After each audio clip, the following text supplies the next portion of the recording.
सनातनी हर्षा रिछारिया एक बार फिर प्रयागराज में हैं। कुछ निजी कार्यक्रमों में शामिल होने के लिए वो यहाँ पर आई हुई हैं और अब से कुछ दिन बाद माघ मेला लगना है। महाकुंभ के दौरान वो यहाँ पर आई थी और काफ़ी चर्चा में आई पूरे देश में, और उसके बाद अब एक बार फिर से उनका यहाँ पर प्रयागराज दौरा हुआ है। क्या कुछ उनकी प्लानिंग है, क्या सोच रही हैं और क्या कुछ चल रहा है उनके जीवन में, आइए उनसे बातचीत करते हैं। बताइए। जय श्री राम। देखिए, मेरे जीवन में जो भी चल रहा है वो पूरा धर्म से जुड़ा हुआ चल रहा है। धार्मिक कार्यक्रमों का हिस्सा बनना और बनाना, युवाओं को धर्म से जुड़ने के लिए प्रेरित करना, युवाओं को जो आज विमुख हो गए अपने ही धर्म से, अपने ही संस्कृति से, अपने रीति रिवाजों से, अपने परिवारों से, उनको वापस अपनी जड़ों से जोड़ के रखना, इसी पे हमारा पूरा काम चल रहा है। और अभी जिस तरह से आप सनातन धर्म की जो पताका है वो पूरे देश में फहराने की कोशिश कर रही हैं, तो उसको लेकर अभी क्या क्या प्लानिंग चल रही है, क्या क्या आगे आपका कार्यक्रम है? देखिए, सनातनी जो ध्वज है, जिसको हम भगवा ध्वज बोलते हैं, वो भगवा ध्वज आज से नहीं, युगों से है। वो हमारे देश की पहचान है, हमारे देश की शान है, हम सबका अभिमान है वो भगवा। तो उसको हम और आगे कैसे बढ़ा सकते हैं, उसे पीढ़ी दर पीढ़ी कैसे सौंप सकते हैं, इस पे हम काम कर रहे हैं। और वो काम होगा हर कार्यक्रम से, चाहे वो कार्यक्रम छोटे स्तर का हो, बड़े स्तर का हो, ये मायने नहीं रखता। कार्यक्रम होना चाहिए जिससे युवा जुड़े, जिससे नारी शक्ति जुड़े।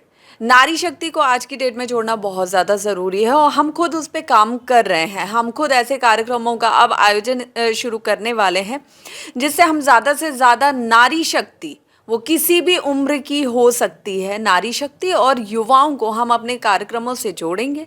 उन्हें हमारे देश की जो प्राचीन पौराणिक कथाओं को बिल्कुल गायब कर दिया गया है, जिसको आज हम नहीं जानते या हमने नहीं सुना है, नहीं पढ़ा है, उनको हम वापस लेके आएंगे। जो नारी सशक्तिकरण का सही मूल अर्थ है वो हम युवाओं को, नारी शक्ति को बताएंगे। क्योंकि आज मुझे लगता है कहीं ना कहीं नारी सशक्तिकरण को जो हमने समझा है वो हमने थोड़ा सा भूल चूक वश गलत दिशा में समझा है, गलत तरीके से समझा है। हमें उसे वापस समझना होगा कि नारी सशक्तिकरण क्या है। नारी कोई अबला नहीं है। और ये जो मिनीज पहनने वाली, मिनी स्कर्ट, मिडीज पहनने वाले हैं, वो उसके बाद सोशल मीडिया पे आप जो अश्लील डांस कर रहे हैं, वो नारी सशक्तिकरण का हिस्सा बिल्कुल भी नहीं है। नारी सशक्तिकरण वो है जो खुद में पूर्ण शक्ति मानी जाती है, जो इस पृथ्वी का, इस प्रकृति का संरचना करती है। वो नारी है, वो नारी है जिसके सामने सब नतमस्तक हो जाते हैं, वो नारी है। तो हमें वो शक्तियाँ, अब हमारी बेटियों को, युवाओं को, नारी शक्ति को वो शक्तियाँ याद दिलाना है कि नारी सशक्तिकरण का सही मतलब क्या है। आप एक प्रमुख चेहरा बन चुकी हैं सनातन धर्म का, और अब यहाँ पर महाकुंभ के बाद माघ मेला में भी बड़ी संख्या में युवा पहुँचेंगे, और आप नारी सशक्तिकरण की भी बात कर रही हैं, तो सभी को लेकर एक बड़ा संदेश किस तरह से देना चाहेंगी, और माघ मेला को लेकर आपका क्या कार्यक्रम है? देखिए, माघ मेले के लिए अभी कुछ ऐसा हमने खास प्लान नहीं किया है, क्योंकि हमारी जो प्लानिंग है वो उससे पहले की है कि हम दिसंबर में ही जब यहाँ पे समाज में एक, मैं किसी भी धर्म को यहाँ पे ऊपर नीचे नहीं बताऊंगी, सब धर्म की अपनी विशेषताएं होती हैं, हर त्योहार की अपनी एक विशेषता होती है।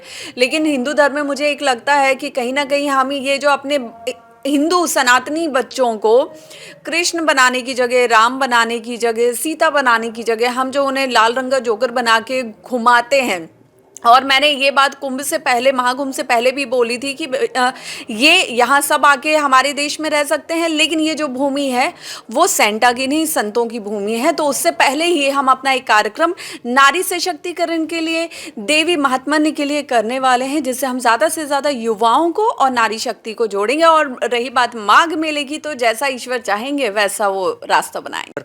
कुछ आगे का कुछ खास कार्यक्रम आपने डिसाइड किया है?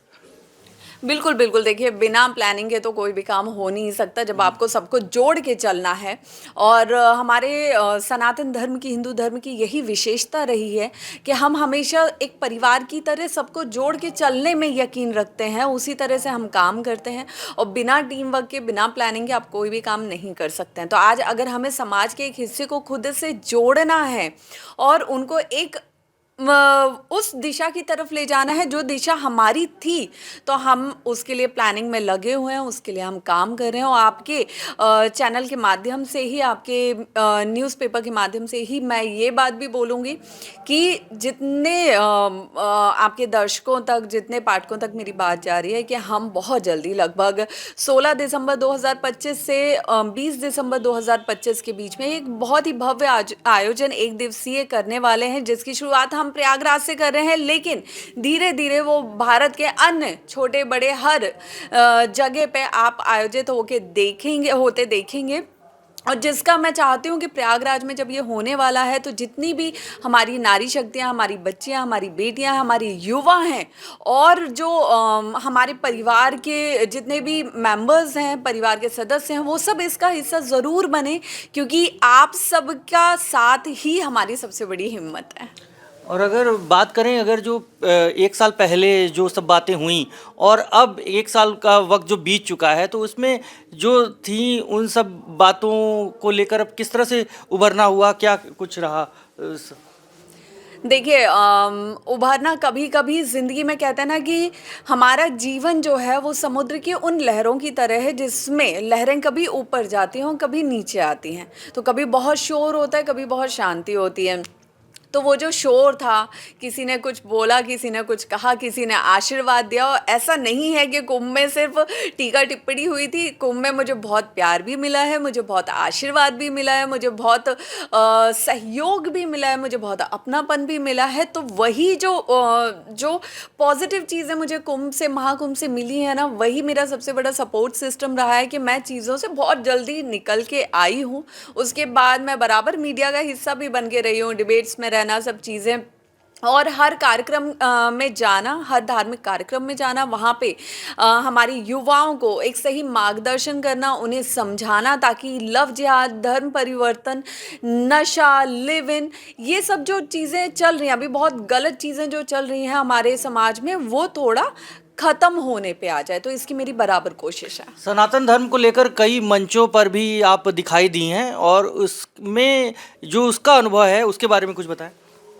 देखिए, मुझे लगता है मैं महादेव की वो सौभाग्यशाली बेटी हूँ जिसको उन्होंने चुना है इस रास्ते पे चलने के लिए।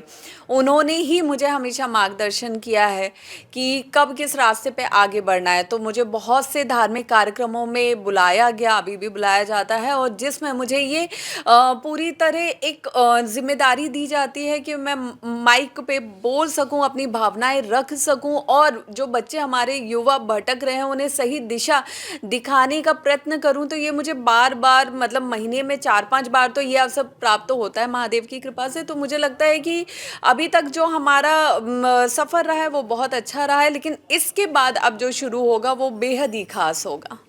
तो अब मामला तो निजी है, वैवाहिक, लेकिन पब्लिक में भी कई लोगों में चर्चा रहती है शादी को लेकर कि क्या हर्षा छारिया कब शादी करेंगी, और इन सब बातों को लेकर आपका क्या कहना है?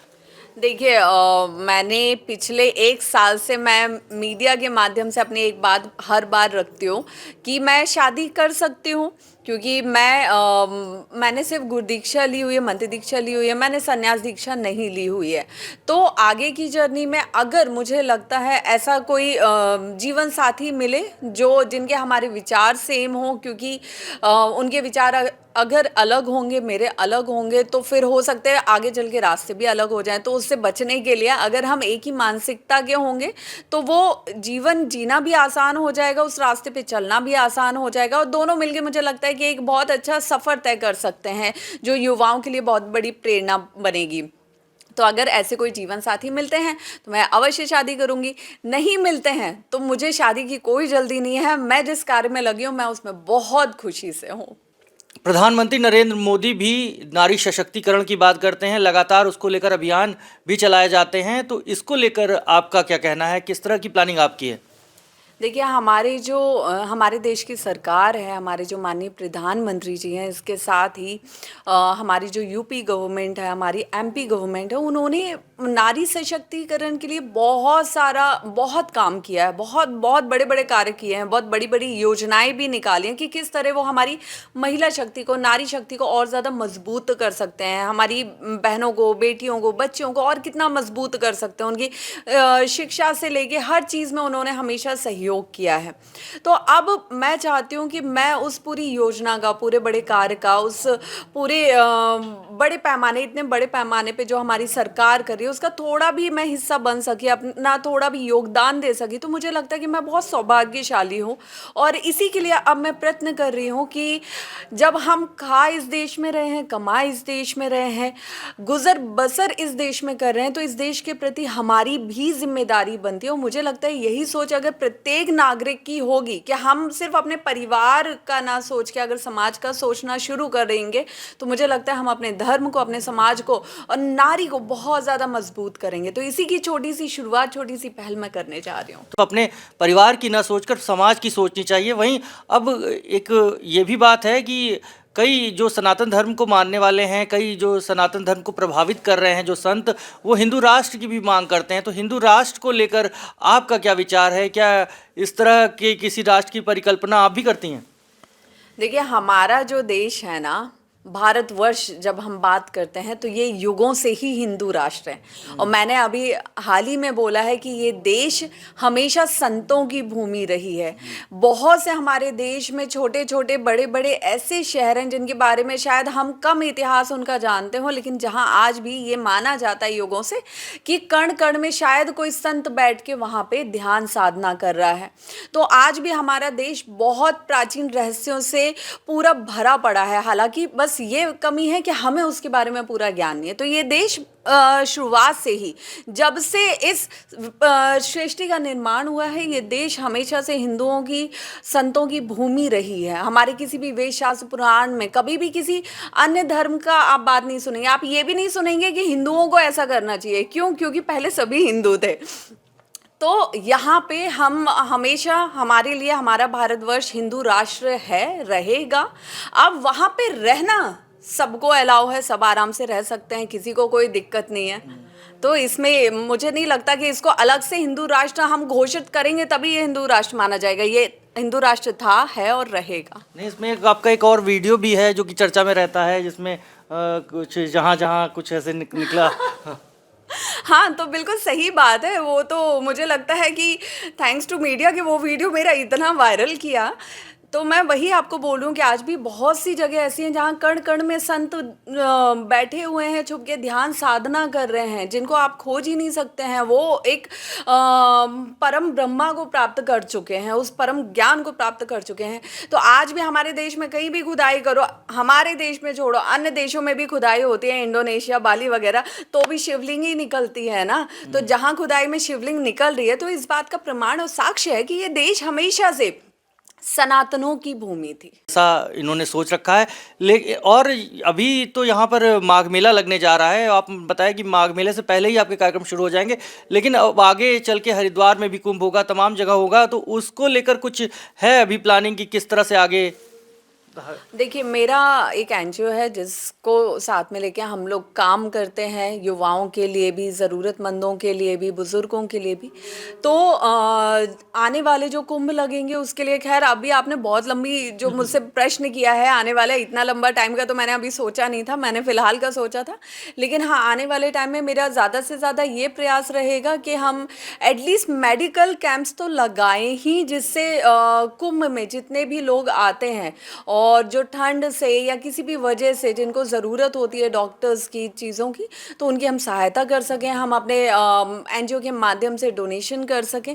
तो ये छोटे छोटे प्रयास हम करते रहेंगे। लेकिन जहाँ कहीं भी हमें मंच पे जाने का मौका मिलेगा, अवसर मिलेगा, वहाँ हम अपनी बात रखेंगे। और जैसा कि मैंने बताया आपको कि जिस कार्यक्रम की हम शुरुआत करने वाले हैं, वो भी आप देखेंगे कि अभी तो हम सिर्फ शुरुआत कर रहे हैं, लेकिन उसके बाद हमारा प्रयास रहेगा कि 1 महीने में हम ज़्यादा से ज़्यादा जिले या संभाग को कवर करें और ज़्यादा से ज़्यादा युवाओं को, नारी शक्ति को उससे जोड़ें। तो बड़ा कार्यक्रम है, आगे काफ़ी प्लानिंग है।